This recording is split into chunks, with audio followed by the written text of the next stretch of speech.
The church, just like any other institution on earth, is not a perfect place. The church is not what? A perfect place. There's no perfect church.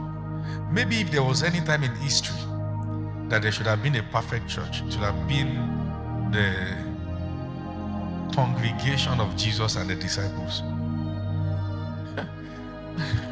But it wasn't perfect. In fact, I'm not sure I want to pastor those kind of people, because that was a tough one. Peter, that one, he has his own cutlass. Just kept it one side. When it gets to where it gets to, we know what to do.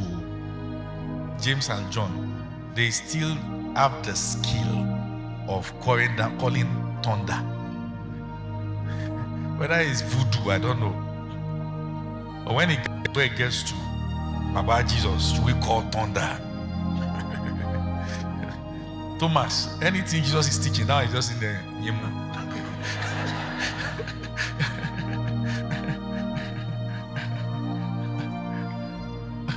Judas,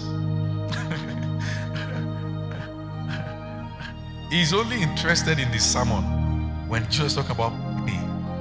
Anything that's with money, penny. That's so. Busy calculating how to make money. He will be missing in class. Where are you? He's going to eat. He's spending church money. That should have been the most perfect gathering. But alas, it wasn't. In Matthew 21, Peter took all the rest of the said, let's go and fish. It wasn't perfect. In Act 1, they didn't even know the mission and the vision statement.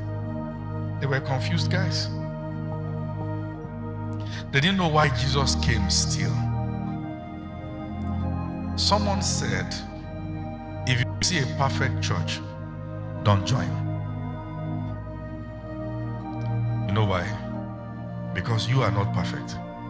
The day you join, you destroy their perfection. So I want us to deal with this first in our minds. There is no perfect church anywhere. There's no perfect pastor anywhere. None.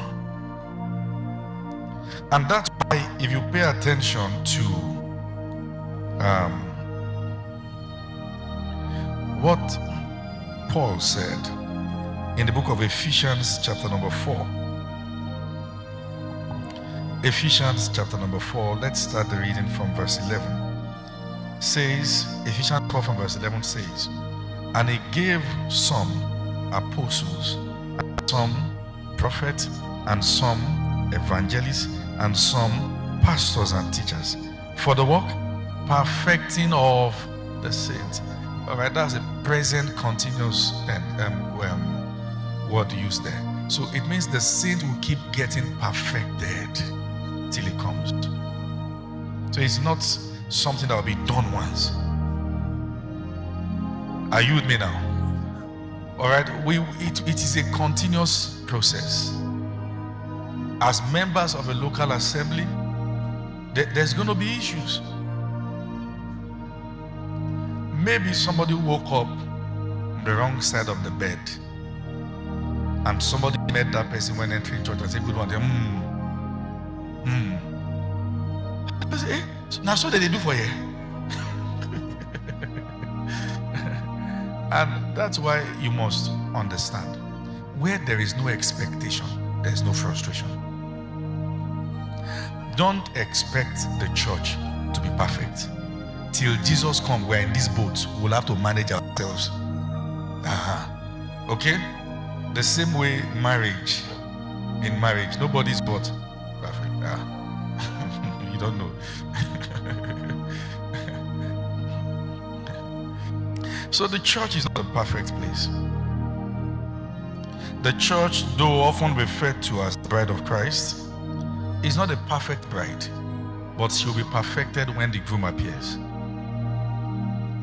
Now, there are two aspects of the church you have to understand. I'm going to show you the basics. This is me introducing. Number one, the church is both an organism, number two, and then the church is an organization. The church is both an organism and what? An organization. I'm going to tell you what that means in a moment.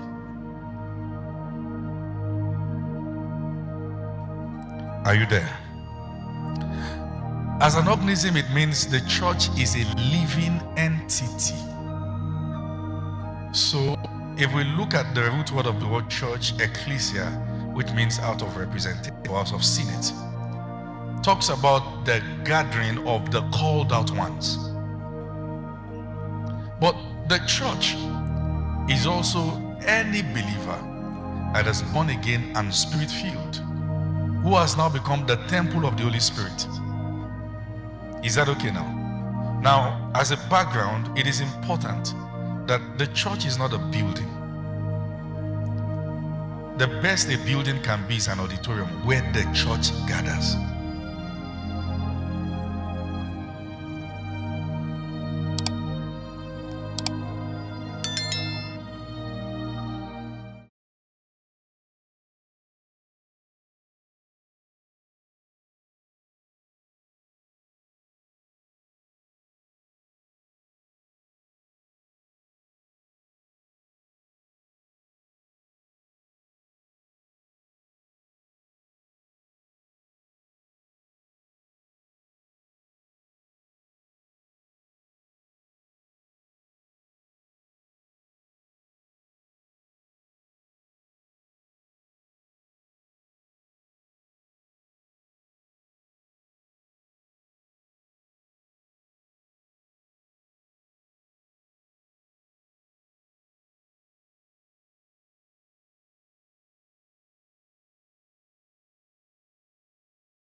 So it is possible to have an experience in church